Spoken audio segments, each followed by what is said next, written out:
retrouvons comme tous les jeudis pour le chapitre de One Piece. Dans celui-ci, nous avons donc déjà un petit flashback par rapport aux événements qui précèdent l'arrivée de Jinbei sur l'île donc de Big Mom, qui est donc le suivant, puisque Jinbei donc déclare aux autres hommes de son équipage des hommes poissons, de Sun Pirate en anglais, que celui-ci donc compte bien rejoindre Luffy. Donc confirmez bien que celui-ci deviendra un membre de son équipage. Beaucoup disent qu'il va rejoindre sa flotte. Personnellement, je préférerais qu'il rejoigne l'équipage, puisque même beaucoup plus que par rapport aux autres futurs membres de la flotte, c'est-à-dire Bartholomew par exemple, eh bien Jinbei a quand même affronté beaucoup d'événements très importants par rapport à Luffy, la mort de Ace, la sortie par rapport à Impel Down, bon, tout ce qui s'est passé en gros depuis l'arrivée donc de Luffy à Impel Down, il y a beaucoup d'éléments qui sont arrivés à celui-ci et avec Jinbei pour qu'il y ait un lien déjà plus important qui se forme tous les deux. Aussi le fait que par exemple Jinbei ait donné son sang à Luffy pour le sauver, les événements sur l'île des hommes poissons en est encore une suite, et je rappelle que même au moment où Luffy se retrouvait seul et désemparé face à la mort de Ace, qui était celui donc qui lui a un peu remonté le moral, eh bien c'était Jinbei. Donc je pense que Jinbei, plus que vraiment les autres personnages de cette flotte, eh bien mériterait une place dans l'équipage de Luffy. Et puis vous savez, je remarque que dans l'équipage des autres grandes des autres Yonko par exemple, il y a toujours trois mecs super puissants. Bon, évidemment, dans d'autres équipages, on se doute bien qu'il y en a plus que 3, mais par rapport à Barbe Blanche, tu avais par exemple Marco, tu avais Ace avant, maintenant il est mort, donc on va compter les deux derniers, donc Jozu, et tu avais encore Vista, tu vois. Par rapport à Kaido, tu as les 3 calamités, dont l'une de ces calamités est Jack, on ne connaît pas les deux autres. Bon, évidemment qu'il y a d'autres hommes très puissants, mais il y a déjà 3 calamités. Par rapport à Shanks, principalement, on connaît par exemple le Killua, le mec qui mange tout le temps, je crois que c'est comme ça qu'ils appellent. Tu avais Ben Beckman et tu avais aussi Yasopp, le père de Usopp. Par rapport à Big Mom, j'imagine qu'on va en découvrir 3 autres. Mais vous savez, jusqu'ici, on avait 3 grands ennemis, principalement pour les opposer à Sanji, Zoro, et aussi par rapport à Luffy de temps en temps. Mais c'est pas ça le plus important. Parce que je me dis qu'il manquerait donc un autre élément fort, tu vois, parce que l'ancien trio légendaire, enfin l'ancien trio de monstres était justement Luffy, Zoro et Sanji, mais je pense qu'il faut une évolution là-dessus. Beaucoup pensent que justement cette place-là sera prise par Enel. Personnellement, je pense pas que Enel va intégrer l'équipage, il rejoindra peut-être la flotte s'il devient véritablement un allié, mais jamais dans l'équipage, non, je pense pas. Bref, donc pour continuer donc là-dessus, Jinbei donc déclare cela au monde de son équipage, qui sont finalement d'accord avec lui, puisque jusqu'ici il a entamé surtout beaucoup d'actions qui visent à protéger les autres et son entourage avant lui-même, et donc commettre ici un acte égoïste, mais dans le bon sens, c'est-à-dire qui sont intéressants pour lui au final. C'est une bonne chose, donc du coup tout le monde accepte. D'ailleurs, on essaie de, à un moment donné, opposer la volonté et les actions que vont mener Jinbei par rapport justement à la situation de Aladdin, donc l'ancien médecin de l'équipage. Il faut savoir que celui-ci est en réalité, et on l'apprend, donc un fiancé et est destiné à devenir le futur mari, je crois, ou il l'est déjà, d'une autre fille de Big Mom, qui est une femme poisson, mais un homme poisson à moitié. Bon, c'est une femelle, mais vous comprenez, fait partie de la race des hommes poissons. Donc elle est mi-humaine, mi-poisson, mais de moitié, quoi. Un peu comme Dellinger, je crois, pas sûr. Bon, quoi qu'il en soit, ça entraîne une question, c'est que est-ce que Big Mom a du sang de sirène en elle? Parce que bon, elle est sirène à moitié, en fait. Et je me suis dit, peut-être, parce que rappelez-vous Kokoro, c'est comme ça qu'elle s'appelle, hein, la meuf à Water 7, donc celle qui gère tout ce qui est déplacement du Umiresha, donc c'est-à-dire, vous savez, le train des mers là, qui était aussi une sirène. Et rappelez-vous, il y a cette gueule qu'elle avait avant par rapport. Il y a un changement, quoi, tu vois. Donc peut-être que Big Mom, qui d'ailleurs, vous m'avez déjà dit beaucoup de fois qu'elle ressemblait à Kokoro, donc peut-être qu'elle était aussi une sirène avant. Voilà, il y a peut-être un rapprochement. Maintenant, je pense pas. On peut aussi sous-entendre que un des maris de Big Mom est un homme poisson ou pas. Enfin voilà, est un homme poisson. Voilà, on a maintenant il y a maintenant du hentai, voilà, du hentai transespèce de One Piece, Big Mom, homme poisson là. Oh là là, putain. Oh là, le gangbang avec Arlong et tout. Non, j'exagère. Bon, quoi qu'il en soit, donc Big Mom a certainement plusieurs maris. Maintenant, je me demande aussi où sont ses maris. Peut-être qu'elle les a mangés. Voilà, c'est peut-être possible. Ou les a tous tués. Enfin, elle les a peut-être tous tués aussi. Faut savoir que ses maris sont certainement très proches d'elle, peut-être en quelque sorte, et que comme il arrive souvent de péter les câbles, de péter un câble, donc elle a certainement elle réservait le même sort à ses anciens maris qu'elle avait fait avec son fils, hein, qui lui a volé justement son espérance de vie. Donc peut-être c'est ça aussi qui est arrivé à ses maris. Bon, c'est peut-être aussi ça, en fait, c'est comme l'amende religieuse qui tue, je crois, le mal, pas sûr de ça, mais qu'en gros, après avoir fait un enfant, Big Mom vole l'espérance de vie de ses maris qui évidemment ont peur d'elle. Voilà, et c'est pour ça qu'il vit depuis longtemps. Et genre elle a un mari tous les 10 ans ou quoi.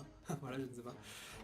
Bon, voilà. Ensuite on rejoint donc Jinbei donc, au présent, qui est donc toujours face à Big Mom, mais il lui explique bien qu'elle désire quitter donc l'équipage en quelque sorte. Et celle-ci donc répond à Jinbei que voilà, y a pas de problème, tu peux quitter l'équipage, y a pas de souci. Voilà, bon, ce qui est assez étonnant, parce que bon, juste avant, t'avais la fille de Big Mom qui disait donc que ouais, même tous ceux qui ont exprimé leur envie de quitter l'équipage, enfin qui ont eu envie de quitter Big Mom, en soi, sont pas là pour le raconter, enfin, sont morts sous-entendu, tu vois. Donc c'est assez contradictoire avec ce que dit Big Mom. Mais en fait, on apprend que celle-ci dit bien que voilà, t'as le droit, mais il y a une contrepartie, tu vois. Je te perds, toi, Jinbei, donc je perds quelque chose et il faut que toi aussi tu perdes quelque chose en compensation, tu vois. Donc elle amène une roulette qui vraisemblablement indique ce que Jinbei va devoir perdre, donc un bras, une jambe, sa tête, donc j'imagine sa mort complète, peut-être sa vie, et une autre case que je ne sais pas ce que elle correspond, puisqu'on voit une personne avec des cheveux comme ça sur le côté et une couronne, voilà.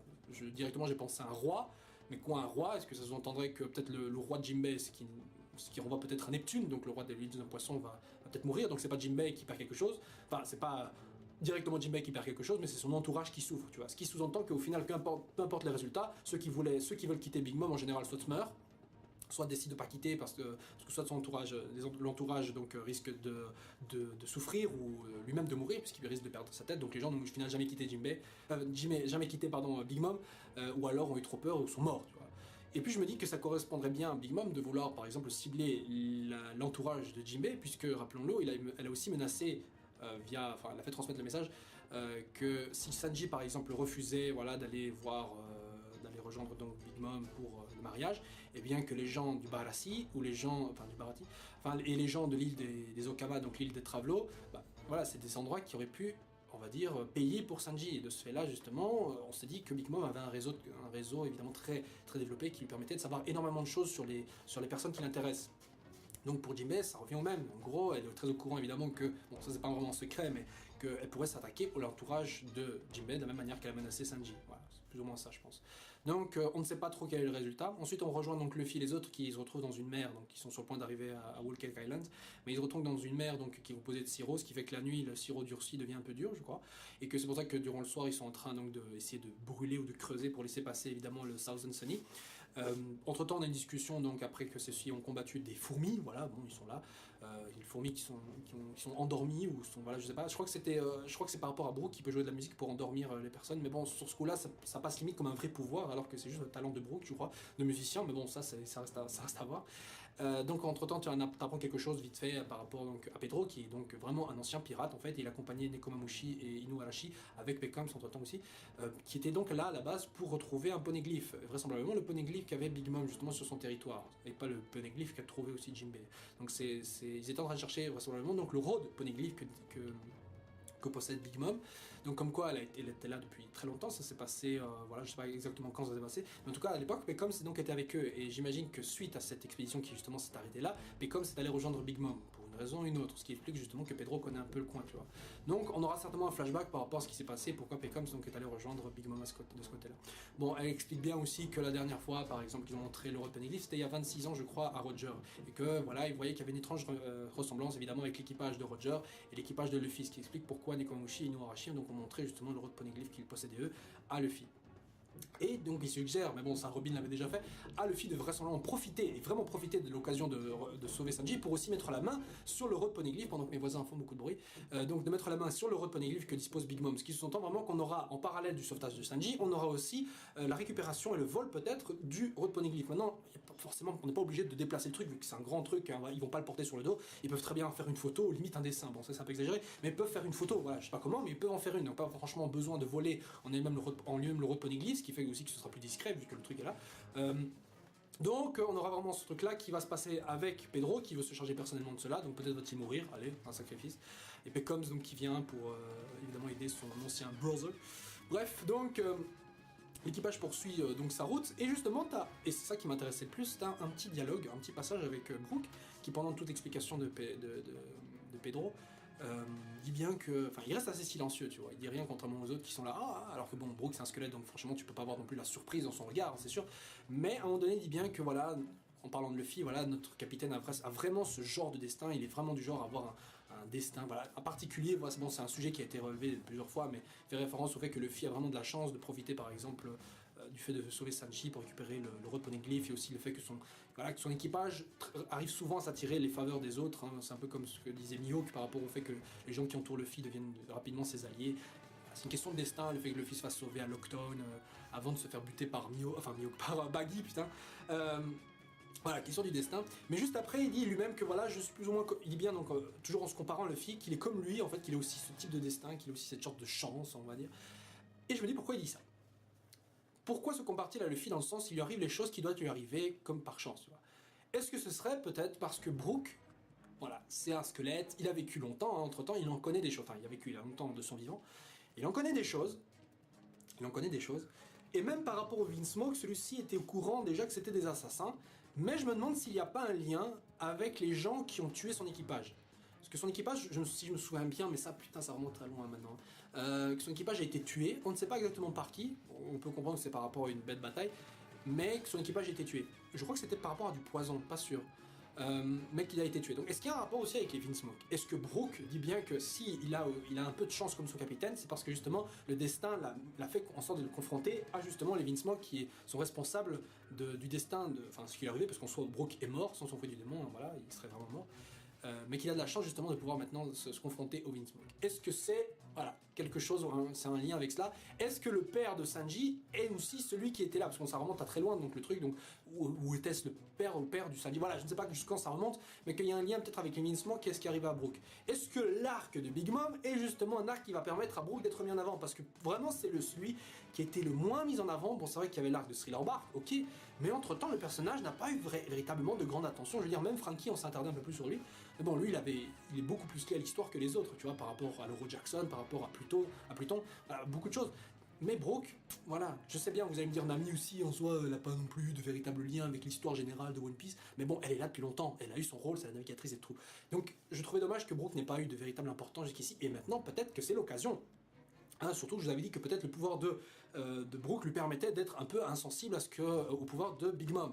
Maintenant vous allez me dire que c'est vrai que le pouvoir de Big Mom s'active avec la peur et que donc le Luffy c'est pas du genre à avoir peur. C'est vrai, mais rappelez-vous que Big Mom elle est aussi largement capable d'attaquer ses Nakama et avoir peur pour ses Nakama, oui, Luffy peut avoir peur pour ses Nakama, merde, pour lui-même en soi, ok, il est con, il s'en fout, mais quand ses Nakama sont sur le point de se faire buter, rappelez-vous, face à Bartholoméo, je veux dire, Luffy était en colère, frustré, et avait peur pour ses Nakama, hein, ça se lisait, notamment dans l'anime, vous pouviez voir, voilà, le regard qu'il avait, quoi. Donc, oui, Luffy peut avoir peur, peut-être pas pour lui, mais pour ses Nakama, genre, putain, quand tu vois ses Nakama actuels, c'est genre, là, avec lui, il y a Chopper, il y a Nami, les deux, vraiment, comme Usopp, comme Usopp, les deux putains de trouillards par excellence, oui, là, il y a moyen qu'il puisse avoir peur pour eux. Donc, il n'est pas immunisé vis-à-vis donc, de la peur. Bon, donc peut-être Brook, c'est le moment donc, de le mettre en avant. Donc le chapitre se termine sur l'arrivée de nos amis sur Whole Cake Island, et justement, il y a un petit truc qui m'avait dérangé, j'ai pas très bien compris, mais sur la case, la double page où on voit Whole Cake Island, en bas à droite, tu as donc la case où tu vois Carotte, et derrière, tu vois un personnage aussi en armure avec une lance dans son dos. Et je me dis, c'est qui ça? Je sais qu'il y a évidemment du flash forward, hein, on zappe par exemple, on n'a pas vu la bataille avec les fourmis avant et après, et donc on voit qu'ils ont certains ont des blessures sur eux, enfin des bandages et tout, comme s'il y avait eu une bataille. Et donc ce personnage-là, qui est-il? Qui est-il? Je ne sais pas. Qui est-il? Si Oda l'a montré, c'est peut-être parce que voilà, il veut nous faire genre, hey, regardez, il y a quelqu'un, on sait pas c'est qui, on aura la réponse la semaine prochaine. Et beaucoup de gens auraient pu penser que c'était Nami aussi. Et le problème, c'est que Nami, tu la vois juste après avec ses fringues normales. Et je me suis dit, genre ouais, normal, si Nami a ces fringues là et que peut-être elle était en armure avant, c'est que voilà, elle a enlevé l'armure. Mais pourquoi avoir mis une armure? J'ai jamais vu une Nami en armure. Pourquoi une armure? Est-ce que c'est parce que voilà, c'est une meuf, elle a peur des fourmis, elle voulait se protéger, donc elle a mis une armure, et on a ensuite la page où on monte Whole Cake Island et juste après on la revoit mais elle a déjà enlevé son armure? Non, c'est un peu bizarre et je trouve que ce souci du détail, enfin ce petit problème de détail, parce que ça peut être assez confus, voilà, c'est pas le genre de Oda de faire ce genre de petite erreur, je pense que c'est volontaire. Donc est-ce que c'est un autre personnage qu'ils ont recueilli sur le chemin, ou alors c'est quelqu'un qui s'est infiltré sur le bateau et donc ils sont juste pas au courant qu'il est là, et genre le chapitre suivant, genre c'est pour la scène humoristique, mais tout le monde discute avec, genre normal, tranquille, ah ça va, ah t'es qui toi, tu vois, un truc comme ça, hein, de la même manière que par exemple dans l'animé, je sais pas si c'était dans le manga, ça, t'avais Ace qui était dans le bateau avec Baggy, la première fois qu'ils se rencontrent, Baggy dit justement à Ace, ah oui salut toi, mais t'es qui, tu vois, un truc comme ça, donc c'est une scène plutôt humoristique, donc je ne sais pas, il faut voir. Je sais pas ce que vous en pensez, est-ce que c'est un autre personnage, est-ce qu'ils l'ont recueilli dans la route, est-ce que c'est Nami, est-ce que c'est volontaire de la part de Oda? Je pense que oui, bon, le maître en même temps n'est pas naïf et pas aussi bête que pour nous foutre des trucs comme ça. Donc je pense qu'évidemment, il va nous surprendre encore une fois, j'arrête pas de dire ce mot, dans le chapitre suivant. Voilà, donnez-moi votre avis donc sur ce chapitre de One Piece, que va-t-il arriver à Jinbei, puisque il y a, et ça c'est dit, quelqu'un qui les attend donc sur Whole Cake Island, le bateau s'approche et quelqu'un au rivage donc les attend, on ne sait pas qui c'est, est-ce que c'est Jinbei qui aurait déjà perdu peut-être un bras, je pense que s'il doit perdre un truc de son corps, je préférerais qu'il perde donc sa jambe et qu'il ait une jambe de bois comme un pirate, comme d'ailleurs Zeph justement, l'ancien maître et tuteur, mentor de Sanji, hein, qu'il ait une jambe de bois, du coup il peut encore faire son karaté avec les mains, je sais pas s'il peut faire du karaté, bon j'imagine que oui, bon, le karaté ça implique aussi les jambes, mais on voit plus attaquer avec ses bras, donc j'aimerais qu'il garde ses deux bras, ou alors genre pour le nerf, pour un peu diminuer ses capacités, peut-être pour le mettre toujours derrière Sanji et Zoro, Oda a décidé de lui enlever un bras, tu vois, pour le fun. Maintenant, bon voilà, je sais pas, ça peut être n'importe qui d'autre, ça peut être un Vince Smoke, ça peut être une autre fille de Big Mom, donc ça, il n'y a pas moyen de savoir. Voilà, donnez-moi votre avis, donc comme j'ai dit sur ces chapitres, qui est la personne qui attend Luffy et les autres? Est-ce que Jinbei va crever? Je pense pas. Est-ce que Jinbei va rejoindre l'équipage? Je pense, oui. Est-ce que Jinbei va rejoindre la flotte? Est-ce que Jinbei a perdu une jambe, sa vie, sa tête, son bras? Je ne sais pas. Est-ce que peut-être a-t-il perdu une chose beaucoup plus abstraite, genre une partie de son espérance de vie? Genre Jinbei n'a plus que 10 ans à vivre, tu vois, maximum. Et ça, ce serait intéressant comme pouvoir. T'imagines, s'il y a un combat entre Luffy et Big Mom, genre ne perd pas forcément contre Luffy, juste avant une éventuelle défaite, Big Mom arrache une partie de l'espérance de vie de Luffy. Et depuis le début, vous savez bien que Luffy il y a beaucoup d'occasions, il y a cette notion que Luffy risque sa vie en combinant par exemple le Gear 2 avec le Gear Sardo. Donc le Gear 2 et 3, hein, genre sur Thriller Bark, le fait que avec Ivankov, il ait diminué son espérance de vie en s'injectant des hormones qui l'ont soigné et parfois en abusant de ce truc-là sur Marineford, voilà, et que sa vie a été menacée. Voilà, plein de trucs qui font peut-être qu'au final, on aura le même destin par rapport à Roger, qui lui, par exemple, lui restait quelques années à vivre par rapport à sa maladie, qu'à la fin, Luffy, justement, ne puisse pas continuer ses aventures parce que son espérance de vie a fortement diminué, qu'il lui reste genre 1 ou 2 ans à vivre selon Big Mom, t'imagines? Et que genre à la fin ils disent voilà, j'ai fait le tour du monde, je suis libre, je peux mourir en paix, et ils décident de crever comme Gold Roger.